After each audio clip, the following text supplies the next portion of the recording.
ওই দড়িটা ঢিল দাও।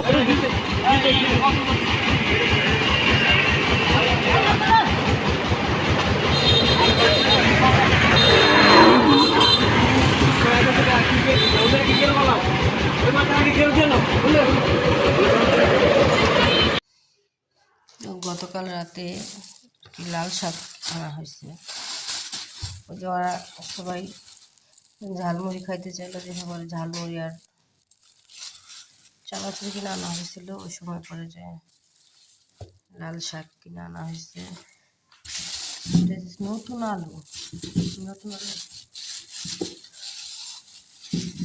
নতুন আলু কিনে আনা হয়েছে, পেঁয়াজ কিনে আনা হয়েছে। পেঁয়াজের পোটলাটা ছিঁড়া গেছে, যার কারণে আর কি এটার মধ্যে আর কি পেঁয়াজ পরে ঢুকানো হয়েছে।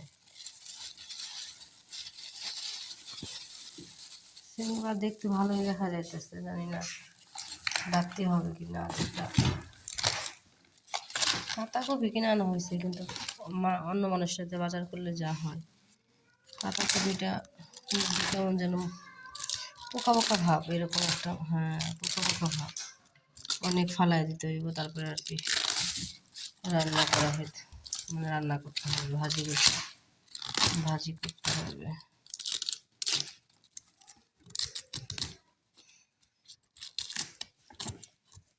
এই তো ঠিক হয়ে গেছে। এখন উপরে কয়েকটা পাতায় পোকা ধরছিল, পুরোটা পোকা ধরে নাই। তো ঘুমা থেকে উঠে আর কি বিছানাও ঠিক করা হয়নি সকাল সকাল। আসসালামু আলাইকুম, আপনারা সবাই কেমন আছেন? আশা করি যে যেখানে আছেন ভালো আছেন, সুস্থ আছেন। আলহামদুলিল্লাহ, আল্লাহর অশেষ রহমতে আমরাও অনেক ভালো আছি। চলে আসলাম একটা নতুন ব্লগ নিয়ে। তো এখন 8টা বাজে সকালবেলা, এত কনকনে শীত, হাত পা বের করা যাইতেছে না। গতকাল রোদ উঠছিল 7:30টার সময়, আজকে আর কি 8টা বাজে, 8:30 বেজে গেছে, এখনো রোদের কোনো আর কি চিহ্ন নাই। দেখেন আজকে অনেক কুয়াশা বাহির, মনে হইতেছে না যে আজকে রোদ উঠবো। মানে দেখেন বাইরে অনেক কুয়াশা, কিছুই দেখা যাইতেছে না বাইরে আজকে। তো গতকাল রাতে তো পোলাপান এসে আমার সাথে অনেক দুষ্টামি করে গেছে। আমার ভাতিজিরা, ওরা বলতেছিল যে চাচি তোমার ঘরে আজকে ঝালমুড়ি খাবো। তো আর কি রাতে সবাইকে ঝালমুড়ি খাওয়াইছি, ঝালমুড়ি খাওয়াই আর কি কোনো কিছু আর উঠাই নেই। তারপরে আমার বড় মেয়ে আর কি দেখেন যে পাটি তুলে আর কি ঘরটা সুন্দর করে ঝাড়ু দিচ্ছে। আজকে শুক্রবার, পবিত্র জুম্বার দিন, সবাইকে জুম্মা মোবারক। তো আজকে শুক্রবার, আমার আব্বু আজকে গরুটা বিক্রি করে দিব। আমার বাবার অনেক শখের গরু ছিল, অনেক লালন মানে অনেক যত্ন করে লালন পালন করছে, ওটা পোষা ছিল। আমার মানে গরুর যে বাছুর হয় ওরকম বাছুর, মানে বাছুর ছিল। তো নিজের হাতের একদম, ওটা আর কি হাটে থেকে কিনে আনা যে বড় করা পোষ্য করা এরকম না। তো গরুটা বিক্রি করে মানে দিব, আমার বাবার মনটা অনেক খারাপ। আসলে কোনো কিছু মানে লালন পালন করলে সেই জিনিসটার প্রতি মায়া হয়ে যায়।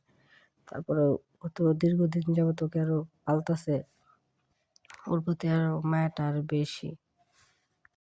সময়টা আছে, ওই সময়টা আপনাদের সাথে আমরা শেয়ার করি। যদি ভালো লাগে তাহলে অবশ্যই সাবস্ক্রাইব করবেন। তো গতকালকের মুরগির মাংস তরকারি একটু রয়ে গেছে, যার কারণে মাছ টাছ রান্না করিনি, ডালও রয়ে গেছে। তো সেজন্য আর কি এখন একটু শুটকি মাছের তরকারি রান্না করে নিয়ে আসলাম, আর লাল শাক ভাজি। কে খাবে লাল শাক ভাজি? এই দেখেন আমার মেয়ে লাল শাক ভাজি খুব পছন্দ করে, মুরগির মাংস রেখে আসি, লাল শাক ভাজি নেওয়া হয়েছে। আর কি খাইতে পছন্দ করো তুমি? জানি গোস্ত, তুমি মাছ খাও না আমি জানি, আমার মেয়ে মাছ পছন্দ করে না। ঠান্ডা, আমার হাত ঠান্ডা।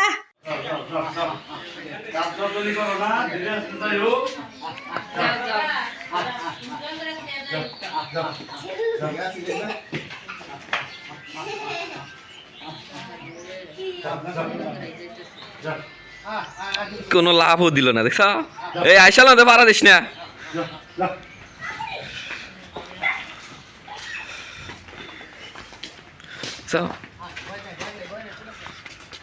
যা যা, বাড়ি করে ওরা কিছু করবো না যাও এল্লা না পারবে যাই ফাঁকা জায়গায় গেলি বালা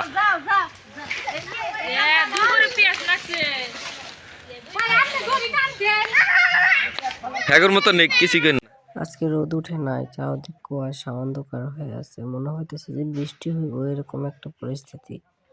তো গরুটাকে দেখেন কত কষ্ট করে নিয়ে যেতেছে, কারণ ওর বড় হওয়ার সাথে সাথে ওকে যে গোয়ালে বাঁধা হয়েছিল, তারপরে ওকে আর ঘর থেকে বের করা হয়নি, এই জন্য অন্য মানুষ দেখে আর কি চিনতে পারতেছে না।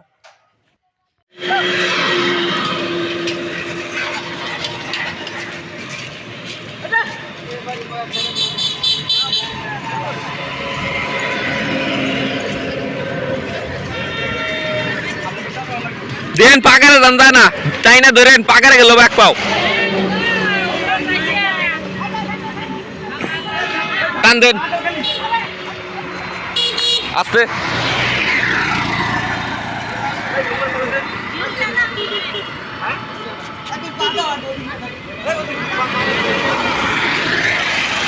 পাকার তো হরাইন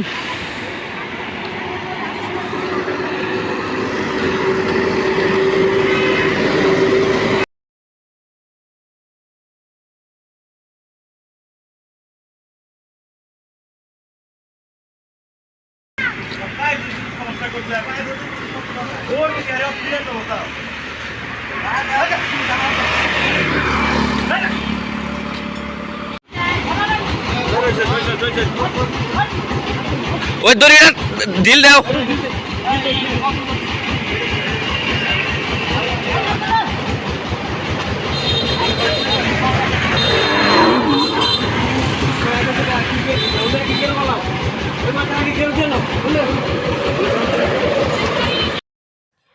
গরু বিক্রির টাকা আমার মা গুনতেছিল, অনেক পরিশ্রমের টাকা বলতে গেলে। প্রায় 2টা বছর হলো এই গরুটাকে আমার মা লালন পালন করতেছে, খাওয়াইতেছে, গোসল করাইতেছে, গোবর পরিষ্কার করতেছে।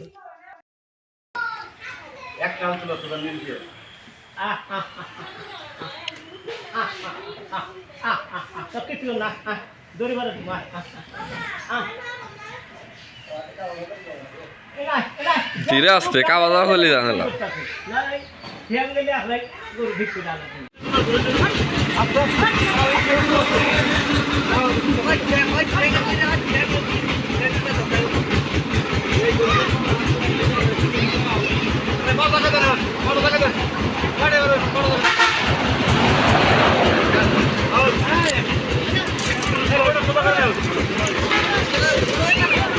উঠছে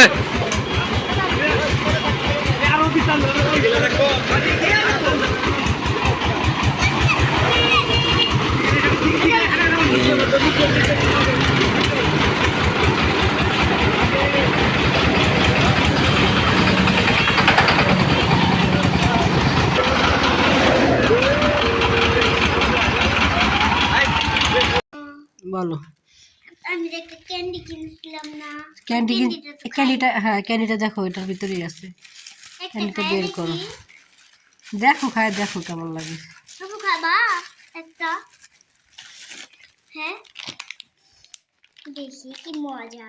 তাহলে রে শক্তি, ক্যান্ডির বেলায় ঠিকই শক্তি আছে, তাই না আম্মু? মা তাই আল্লাহ, বড় বোনকে তুমি ক্যান্ডি দিতেছো, আমাকে দিবা না? দাঁড়ো। আচ্ছা ঠিক আছে, থ্যাংক ইউ।